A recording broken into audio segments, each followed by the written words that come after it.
आकाशवाणी मुंबई.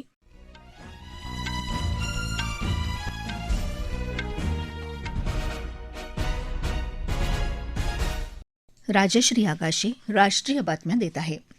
ठळक बातम्या. व्हेनेझुएलामधल्या अमेरिकेच्या हवाई हल्ल्यांवर चर्चा करण्यासाठी संयुक्त राष्ट्र सुरक्षा परिषदेची उद्या आपत्कालीन बैठक.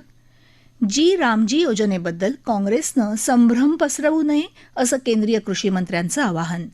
महाराष्ट्रात 29 महानगरपालिकांच्या निवडणुकीत 15,931 उमेदवार रिंगणात. राष्ट्रीय व्हॉलीबॉल स्पर्धांचं प्रधानमंत्र्यांच्या हस्ते वाराणसीत उद्घाटन.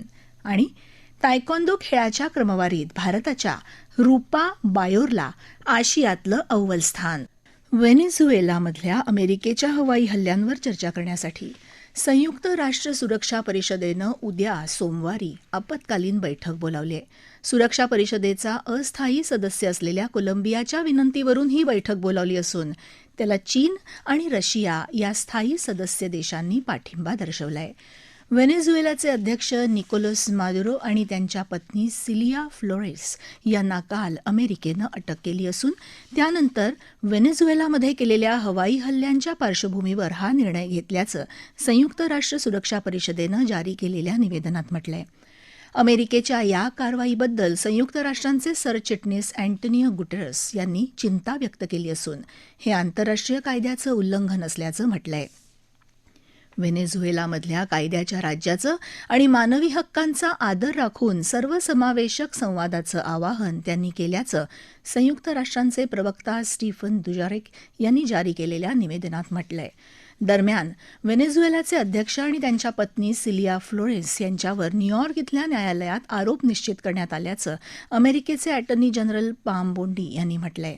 अमेरिकेविरोधात नार्को दहशतवादाचा कट रचल्याचा तसंच विध्वंसक उपकरणं बाळगण्याचा त्यांच्यावर आरोप असून त्यांच्यावर उद्या खटला चालवला जाईल अशी माहिती त्यांनी दिली. व्हेनेझुएलामधल्या सध्याच्या घडामोडींबद्दल भारतानं तीव्र चिंता व्यक्त केली आहे. या संपूर्ण परिस्थितीवर आपण लक्ष ठेवत असून व्हेनेझुएलाच्या नागरिकांच्या सुरक्षेसाठी आपलं पूर्ण सहकार्य असल्याचं परराष्ट्र मंत्रालयानं जारी केलेल्या निवेदनात म्हटलंय. रशिया, चीन, इराण, ब्राझील आणि क्युबासह अनेक देशांनी अमेरिकेच्या लष्करी कारवाईचा निषेध केला असून हे व्हेनेझुएलाच्या सार्वभौमत्वाचं आणि प्रादेशिक अखंडतेचं उल्लंघन असल्याचं म्हटलंय. युरोपियन युनियनचं परिस्थितीवर बारकाईनं लक्ष असून आंतरराष्ट्रीय कायदा आणि संयुक्त राष्ट्रांची सनद याचा आदर करण्यावर युरोपियन युनियनचे परराष्ट्र धोरण प्रमुख काजा क्लास यांनी भर दिलाय.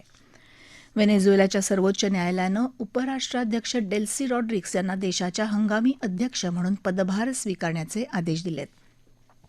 निकोलस मादुरो यांच्या अटकेनंतर हा निर्णय घेण्यात आला. प्रशासकीय सातत्य आणि देशाची व्यापक सुरक्षा लक्षात घेता हा निर्णय घेतल्याचं न्यायालयानं स्पष्ट केलंय.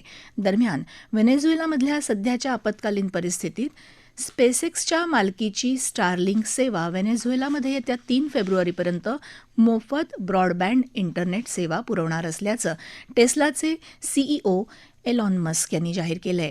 या घडामोडींच्या पार्श्वभूमीवर भारतीय नागरिकांनी व्हेनेझुएलाचा अनावश्यक प्रवास टाळावा आणि सध्या व्हेनेझुएलामध्ये असलेल्या सर्व भारतीयांनी अत्यंत सावधगिरी बाळगावी आणि आपत्कालीन परिस्थितीत भारतीय दूतावासाच्या संपर्कात राहावं अशा सूचना परराष्ट्र मंत्रालयानं जारी केल्यात. विकसित भारत रामजी योजना पूर्वीच्या मनरेगा योजनेच्या तुलनेत अधिक पारदर्शक आणि कल्याणकारी असल्याचं केंद्रीय कृषी मंत्री शिवराज सिंग चौहान यांनी आज सांगितलं. या योजनेबद्दल काँग्रेस जनतेची दिशाभूल करत असल्याचा आरोप त्यांनी केला. मनरेगा योजनेसाठी प्रचंड आर्थिक तरतूद करूनही त्यातून दीर्घकालीन विकासाचं काम होऊ शकलं नाही कारण त्यात भ्रष्टाचार होता असं ते म्हणाले. पूर्वीच्या योजनेपेक्षा जास्त दिवस काम देण्याची तरतूद या योजनेत आहे. तसंच काम देता आलं नाही तर बेरोजगारी भत्ता देण्याची किंवा कामाचे पैसे वेळेवर दिले नाहीत तर अधिकाऱ्यांना दंड करण्याची तरतूदही यात आहे अशी माहिती त्यांनी दिली. नव्या योजनेने ग्रामसभा आणि ग्रामपंचायतीला जास्त अधिकार दिले असं ते म्हणाले. काँग्रेसनं हा फरक समजून घ्यावा आणि संभ्रम निर्माण करणं थांबवावं असं आवाहन त्यांनी केलंय. विकसित भारत रामजी योजना एक बहुत बड़ा रिफॉर्म है जिसमें भ्रष्टाचार को जड़ से समाप्त करके नई टेक्नोलॉजी का इस्तेमाल करके केवल मजदूरों के हितों को सुरक्षित किया गया है और विकास सुनिश्चित किया गया. मेरी कांग्रेस से अपील है कि वो भ्रम न फैलाए, झूठ न फैलाए, बल्कि इस योजना को बेहतर बनाने के लिए धन्यवाद दे. जी रामजी योजनेबद्दल महाराष्ट्रातल्या धाराशिव जिल्ह्यातल्या गावचे सरपंच सुहास घोगरे यांनी आकाशवाणीकडे प्रतिक्रिया व्यक्त केली. आता जे शासनानं MRGS योजनेत बदल केलेला आहे, नावात बदल केलेला आहे. MRGSचे नाव बदलून जी रामजी केलेले आहे. त्या योजनेत बाकीचे पण कामात बराच बदल केलेला आहे. पहिले 100 दिवस काम होतं, ते आता 125 दिवस काम केलं आहे. त्याच्यामुळे त्याचा मजुरांना पण फायदा होणार आहे आणि काम पण वाढणार आहे. आणि शेतकऱ्यांसाठी पण त्यांनी 60 दिवस सोडलेले आहेत. त्याच्यामुळे शेतकऱ्यांचा पण त्याला त्रास होणार नाही. शेतकऱ्यांचे पण कामं होतील आणि गावाचे पण विकासाची कामं होतील. महाराष्ट्रात 29 महानगरपालिकांच्या निवडणुकीसाठी अंतिम उमेदवार यादी काल जाहीर झाली. त्यानुसार राज्यातल्या महानगरपालिकांच्या 2,869 प्रभागांमधून 15,931 उमेदवार रिंगणात आहेत. या निवडणुकीसाठी एकूण 33,427 अर्ज आले होते. त्यापैकी 24,771 अर्ज वैध ठरले. त्यापैकी 8,840 उमेदवारांनी अर्ज मागे घेतल्याची माहिती निवडणूक आयोगानं दिली.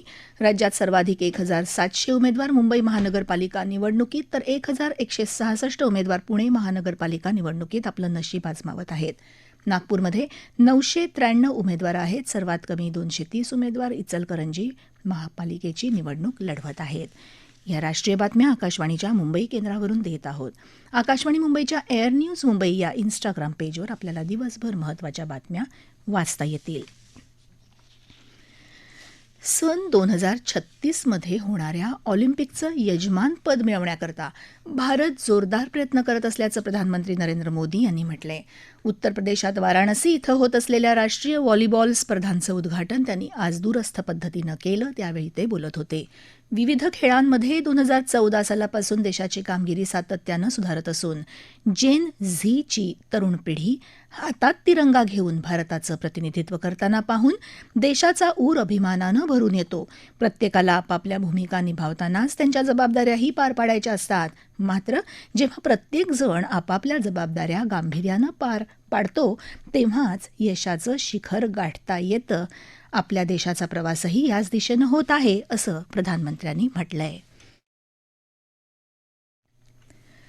तायक्वोंदो खेळाच्या क्रमवारीत भारताच्या रूपा बायोर हिनं आशियातलं अव्वल स्थान पटकावलंय. जागतिक क्रमवारीत ती 6व्या स्थानावर पोचली असून ही कामगिरी करणारी ती पहिली भारतीय खेळाडू आहे. अरुणाचल प्रदेशचे मुख्यमंत्री पेमा खांडू यांनी रूपा बायोरच्या या कामगिरीबद्दल अभिनंदन केलं आहे. गेलं वर्ष हे विविध क्षेत्रांप्रमाणेच राजकीय क्षेत्रासाठीही असामान्य ठरलं. जागतिक स्तरावर भारताच्या उदयाचा निर्णायक अध्याय म्हणून या वर्षाकडे पाहिलं जाईल. आर्थिक अनिश्चितता, भूराजकीय उलथापालथ आणि सत्तेच्या बदलत्या समीकरणांच्या पार्श्वभूमीवर प्रधानमंत्री नरेंद्र मोदी हे आंतरराष्ट्रीय घडामोडींमध्ये स्थैर्य देणारं व्यक्तिमत्व म्हणून उदयाला आलंय. याविषयी आता सविस्तर ऐकूया. जागतिक व्यापारातल्या अस्थिरतेसाठी ओळखलं जाणारं 2025 हे वर्ष प्रधानमंत्री नरेंद्र मोदी यांच्या नेतृत्वाची कसोटी पाहणारं होतं आणि देशांतर्गत निर्णायक नेतृत्वापासून ते परदेशातल्या मुत्सद्देगिरीपर्यंत त्यांनी त्या कसोट्या पार केल्या आणि जागतिक पातळीवर आदर मिळवला. ट्रम्प यांनी अतिरिक्त शुल्क लादल्यानंतरही प्रधानमंत्री मोदी आपल्या राष्ट्रप्रथम या भूमिकेवर ठाम राहिले आणि व्यापार करारांसाठी आणलेला दबाव भारताने धुडकावून दिला. त्याखेरीज भारताने धोरणात्मक व्यापारी करार करून आपलं भविष्य सुरक्षित केलं. भारत UK आणि भारत ओमान या दरम्यान झालेल्या करारांमुळे भारतीय वस्तूंना पश्चिम आणि आखाती देशांमध्ये शुल्कमुक्त प्रवेश झाला. न्यूझीलंडबरोबर झालेल्या करारामुळे भारताची करमुक्त निर्यात सुनिश्चित झाली.